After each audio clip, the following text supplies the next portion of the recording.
अस्सलाम वालेकुम। आज हमने अपनी नेक्स्ट स्टेप शुरू करना है स्किन केयर का। हम फेस वॉश के बारे में बात कर चुके हैं, एसेंस और टोनर के बारे में बात कर चुके हैं। अगले स्टेप में अब हमें सीरम की तरफ आना है, और सीरम जो है ये एक थोड़ा सा लंबा सब्जेक्ट है।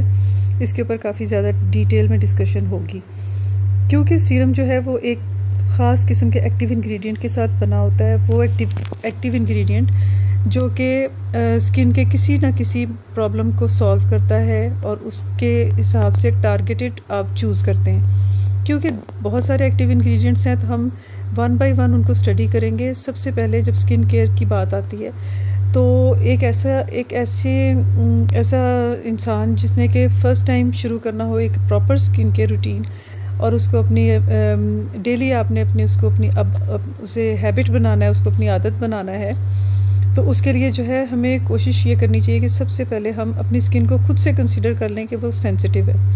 इसलिए क्योंकि जब आप सबसे पहले जो भी इंग्रेडिएंट लगाएंगे वो शुरू में आपको रिएक्ट भी कर सकता है, क्योंकि आपने उसको पहली दफ़ा इंट्रोड्यूस करना है अपनी स्किन को। तो हमें ऐसी स्किन केयर को चूज़ करना है जो कि बहुत माइल्ड हो, बहुत हाइड्रेटिंग हो, बहुत न्यूट्रिशियस हो, मॉइस्चराइजिंग हो, और आपको किसी किस्म का कोई नुकसान ना दे, बल्कि कोई ना कोई आपको उससे फ़ायदा पहुँचे। तो इतनी महफूज स्किन केयर स्टार्ट करने के लिए जब हमने एक्टिव इंग्रेडिएंट्स को अपने जहन में हम लाते हैं, तो सबसे पहला नाम जो आता है वो है हाइलुरोनिक एसिड। अच्छा, हाइलुरोनिक एसिड जो है ये बहुत ही जेल लाइक फार्मूला होता है।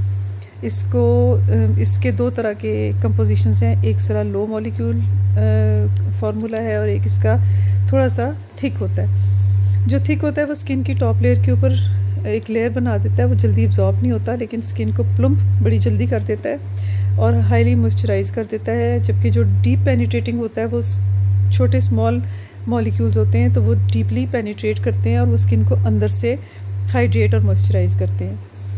हाइलुरोनिक एसिड को इस्तेमाल करने के लिए सबसे पहले आपको उसकी परसेंटेज को देखना है कि 1 से लेकर 2% तक ही बस हाइलुरोनिक एसिड का सीरम होना चाहिए। इससे ज़्यादा का आपको कोई फ़ायदा नहीं देगा, बल्कि वो एक तैसी बना देगा और उस एब्जॉर्ब नहीं होगा।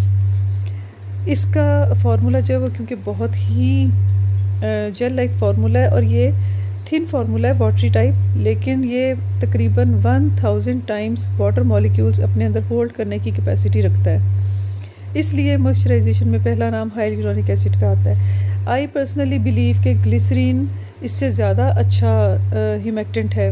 अच्छा, ह्यूमेक्टेंट किसको बोलते हैं? ऐसे इंग्रेडिएंट को जो कि पानी को या वाटर को अपने अंदर खींच के एब्जॉर्ब करे, चाहे वो स्किन के ऊपर है या स्किन के अंदर जाकर अपने सेल्स की सराउंडिंग में से वाटर को अंदर खींच के और सेल्स को पूरी तरह से मुकम्मल तौर पे हाइड्रेट करे, जिससे कि स्किन में एक ख़ास किस्म की शाइन पैदा होती है, फ्रेशनेस आती है और वो प्लम्प रहती है। और जब वो फ्रेश होगी, प्लम्प होगी, तो फिर उसको वो बहुत कम होगी प्रोन के किसी भी किस्म के इन्फेक्शन से आपकी स्किन जो है वो बड़ी आसानी से बची रहेगी।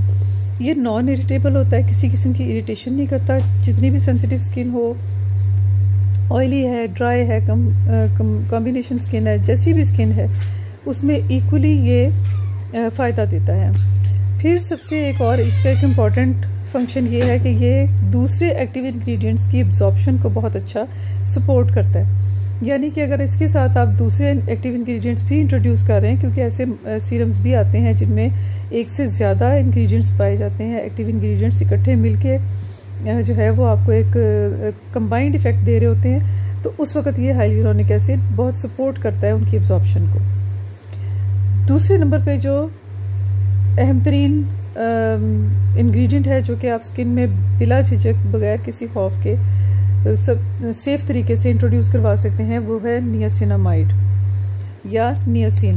ये विटामिन B3 है, और इसकी परसेंटेज जो है वो बेस्ट परसेंटेज जो है वो है 2 से स्टार्ट करेंगे आप, और 5% तक स्किन को बहुत अच्छे तरीके से ये हैंडल कर लेता है। इसके जो सही प्रॉपर्टीज़ हैं इसकी, जो कि ये स्किन को फ़ायदे देता है, उसमें से सबसे पहला फ़ायदा है ये स्किन रिपेयर करता है। जो भी आपकी स्किन के ऊपर हार्श आपकी इन्वायरमेंट की तरफ से कोई हार्श किस्म के जो फ्री रेडिकल्स हैं, अगर उन्होंने आपकी स्किन को किसी तरह से भी डैमेज किया, या आपने कोई भी ऐसी चीज़ें जो चेहरे पे लगा रहे हैं, या कोई आप फेस वॉश ऐसा लगा रहे हैं, या कोई भी किसी किस्म के इंटरनली भी आपको कोई प्रॉब्लम आई है और जो कि आपके टॉप लेयर को तक जा रही है, तो उनको रिपेयर करने में ये बहुत ज़्यादा इफ़ेक्टिव है। दूसरा इसका अहम तरीन काम है, ये ऑयल प्रोडक्शन जो है आपकी स्किन की उसको कंट्रोल करता है। यानी कि अगर इसको वैसे तो सभी लगाएंगे, ड्राई स्किन वाले भी लगाते हैं, कम्बिनेशन वाले भी और ऑयली स्किन वाले भी, लेकिन सबसे ज़्यादा जो इसमें ऑयल कंट्रोल करने का जो काम है वो इस ऑयली स्किन वालों को बहुत ज़्यादा ही फ़ायदा देता है, इसीलिए कि एक्नी कंट्रोल भी करता है। सो एक्नी पिंपल्स कंट्रोल करने में जो पहला स्टेप होता है, या पहली एक आपको जो बाउंड्रीज़ मिलती हैं वो आपको नियासिनामाइड की तरफ से मिलती हैं। फिर ये इन्फ्लेमेशन जो इंटरनली स्किन के अंदर इन्फ्लेमेशन आ जाती है उसको रिड्यूस करता है, रेडनेस रिड्यूस करता है, और एक बहुत ही अहम काम कि पोर्स को बड़े अच्छे तरीके से श्रिंक करता है।